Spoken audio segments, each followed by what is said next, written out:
Chapter 2। इतने अच्छे बने कि कोई भी आपको इग्नोर ना कर सके।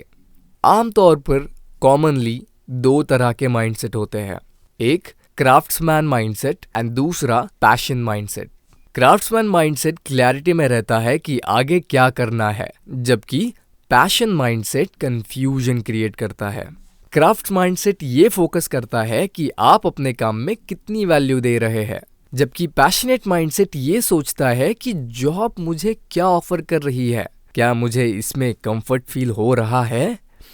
क्राफ्ट्स माइंडसेट क्लैरिटी में रहता है कि आगे क्या करना है, जबकि पैशन माइंडसेट कंफ्यूजन क्रिएट करता है। जो काम आप करते हैं उससे प्यार करने के लिए और उसके प्रति अलग नजरिया बनाने के लिए पैशन माइंडसेट को रिजेक्ट करके क्राफ्ट्समैन माइंडसेट को अपनाए।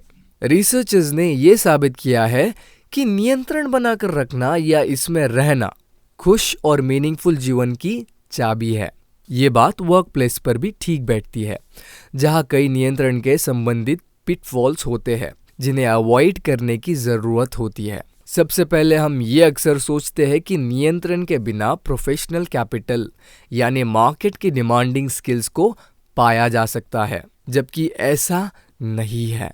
आइए इन्हें उदाहरण के साथ समझते हैं। पहले जेन के बारे में सोचे, जो एक हाई अचीविंग स्टूडेंट है। जहां वो काम करती थी और जैसे काम करती थी उस पर वह अपना पूरा कंट्रोल चाहती थी।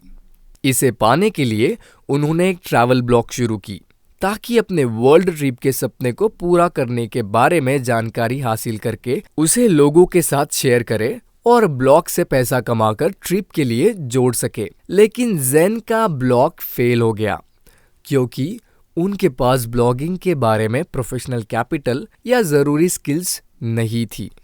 यहाँ तक कि उन्होंने ये भी प्लान नहीं बनाया था कि अपने ब्लॉग की तरफ रीडर्स को कैसे अट्रैक्ट करना है और उसे मोनेटाइज कैसे करना है। दूसरा उदाहरण है रायन के बारे में, जो अपने काम पर नियंत्रण पाने के लिए अपना खुद का एक फार्म प्रोडक्ट का बिजनेस शुरू करना चाहते थे।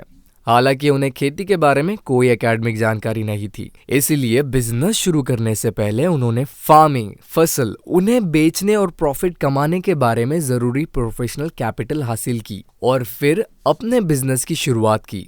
इस प्रोफेशनल कैपिटल ने उनके रेड फायर फार्म के बिजनेस को फायदेमंद बना दिया। क्राफ्ट्समैन माइंडसेट हर प्रोफेशन में फायदेमंद होता है क्योंकि ये आपको प्रोफेशनल स्किल्स सीखने और उनमें मास्टर बनने के लिए मोटिवेट करता है, ताकि आप पर्पसफुल एक्टिविटीज को प्रैक्टिस करके इन स्किल्स को डेवलप करें। ये अच्छी चीज है क्योंकि रेयर और यूनिक स्किल्स वाले लोगों की डिमांड ज्यादा होती है और ऐसे एम्प्लॉय अपने काम में बैलेंस के साथ क्रिएटिव काम कर पाते हैं।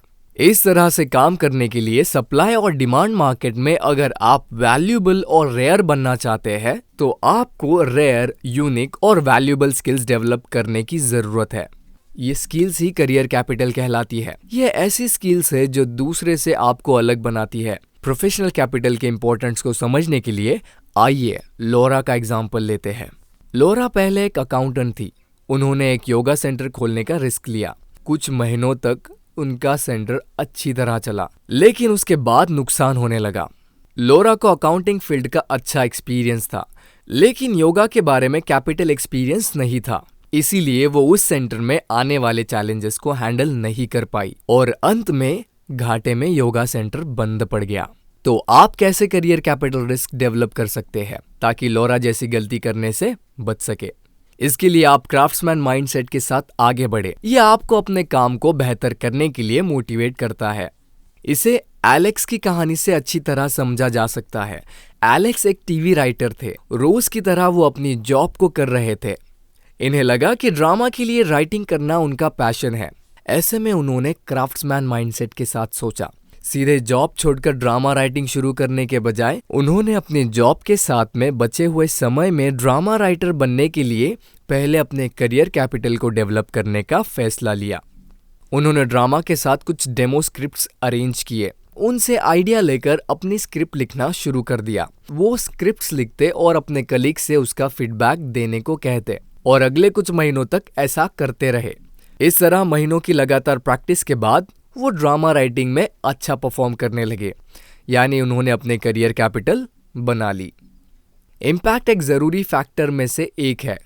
हम जितने ज़्यादा लोगों की ज़िंदगी को अपने काम से इम्पैक्ट करते हैं, काम के लिए पैशन उतना ज़्यादा बढ़ता जाता है। इसीलिए अपने काम के द्वारा ज़्यादा से ज़्यादा लोगों के जीवन को पॉजिटिवली इम्पैक्ट करें। ये ऐसे खूबियाँ हैं जो आपको किसी भी काम में महान बना सकती है। इन्हें डेवलप करने के लिए अपने काम के थ्रू ज़्यादा से ज़्यादा वैल्यू ऑफर करने की स्पिरिट होना चाहिए। इससे आप अपने पैशन को फॉलो करते हुए अच्छा प्रॉफिट कमा सकते हैं। क्वालिटीज़ को डेवलप करने के लिए क्राफ्ट्समैन माइंडसेट को एक्सेप्ट करना बहुत ज़रूरी है। जब क्राफ्ट्समैन माइंडसेट डेवलप करना इतना ज़रूरी है, तो आइए जानते हैं कि इसे कैसे डेवलप करें। Deliberate practice career capital skills को डेवलप करने की है। इसके लिए आउटलायर किताब के लेखक मैल्कॉम ग्लैडवेल 10,000 घंटे के रूल को बताते हैं।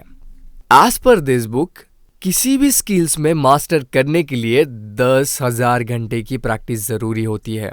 डेलिबरेट प्रैक्टिस उस काम की डीप जानकारी देती है और उसमें एडवांस लेवल का इंसान बनाती है। डेलिबरेट प्रैक्टिस को डेवलप करने के ये 5 तरीके हैं। तरीका 1, ये तय करें कि आप किस तरह के कैपिटल मार्केट में हैं।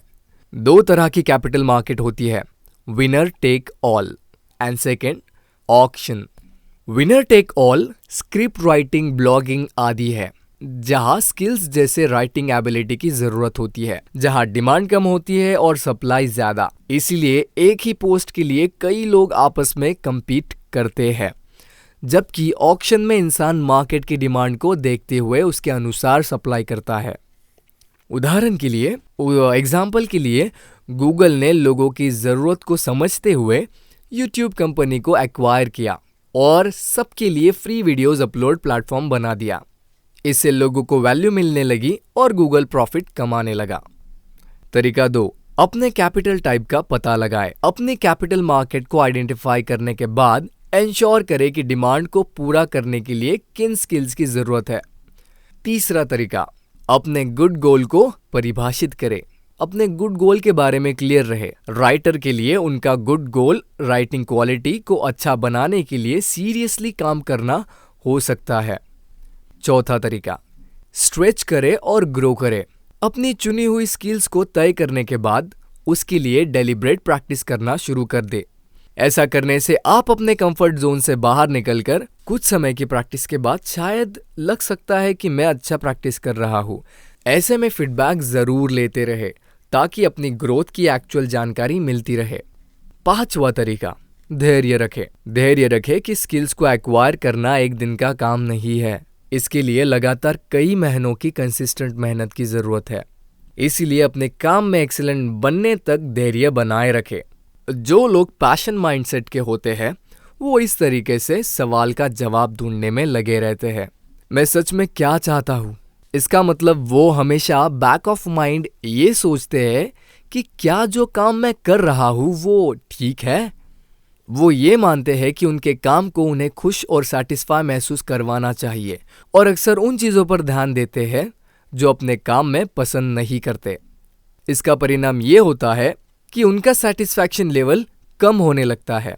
जबकि क्राफ्ट्समैन माइंडसेट लोग ये सोचते हैं, अपने काम में मैं अपनी वैल्यू कैसे जोड़ सकता हूँ, मैं अपने काम को जल्दी कैसे कर सकता हूँ, इसकी क्वालिटी को कैसे बढ़ा सकता हूँ, कैसे मैं कम समय में ज्यादा लोगों के लिए इन काम को कर सकता हूँ। इस माइंडसेट के लोगों को ये मानना है, इससे फर्क नहीं पड़ता कि किस इंडस्ट्री में काम कर रहे हैं, कामयाबी हमेशा क्वालिटी में छुपी होती है। जैसे कॉमेडियन स्टीव मार्टिन ने एक बार कहा था, इतने अच्छे बनो कि कोई भी तुम्हें इग्नोर ना कर सके। ये सोचने की बजाय कि ये काम क्या सच में मेरे पैशन से जुड़ा हुआ है या नहीं, उस काम की क्वालिटी को बेहतर बनाने पर फोकस करें जो आप कभी ना कर सके। उस काम की क्वालिटी को बेहतर बनाने पर फोकस करें जो आप अभी कर रहे हैं। जब आप क्राफ्ट्समैन माइंडसेट को अपना लेते हैं तो अपने काम की क्वालिटी में जरूरी इंप्रूवमेंट्स करने के लिए हेजिटेट नहीं होंगे और क्वालिटी को बेहतर करने के लिए डेलिब्रेट प्रैक्टिस करें। एग्जाम्पल के लिए, चेस प्लेयर मास्टर बनने के लिए कम से कम 10,000 घंटे प्रैक्टिस और स्टडी करने में बिताता है।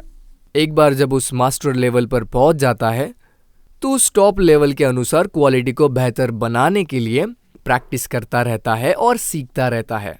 इसका मतलब है अब वो पहले की तरह सिर्फ मेहनत करने के बजाय स्ट्रैटेजी और सीरियस रिसर्च और अपना समय लगाता है। इसे लेखक डेलिब्रेट प्रैक्टिस कहते हैं। इस तरह चेस एकेडमी में सिर्फ आगे बढ़कर जीतने के तरीके नहीं सिखाए जाते, बल्कि सामने आने वाले के दिमाग यानी मार्केट को समझना भी सिखाया जाता है। ऐसा इसलिए क्योंकि सिर्फ चेस खेलना एक प्लेयर को उसके कंफर्ट जोन से बाहर नहीं निकाल सकता, क्योंकि अपोनेंट कभी भी कोई भी चाल चल सकता है। इसलिए स्किल्स के साथ साथ आने वाले चैलेंजेस को ओवरकम करने का तरीका जानना जरूरी हो जाता है। हालांकि डेलिब्रेट प्रैक्टिस अक्सर हार्ड और अनकंफर्टेबल होती है, लेकिन आपको इसे इग्नोर नहीं करना चाहिए, क्योंकि जब आप इसे अप्लाई करेंगे तभी ट्रू सेल्फ कंट्रोल को हासिल कर सकेंगे। तो क्राफ्ट्समैन माइंडसेट को अपनाएं, कड़ी मेहनत करें और अपने कंफर्ट जोन से बाहर निकले।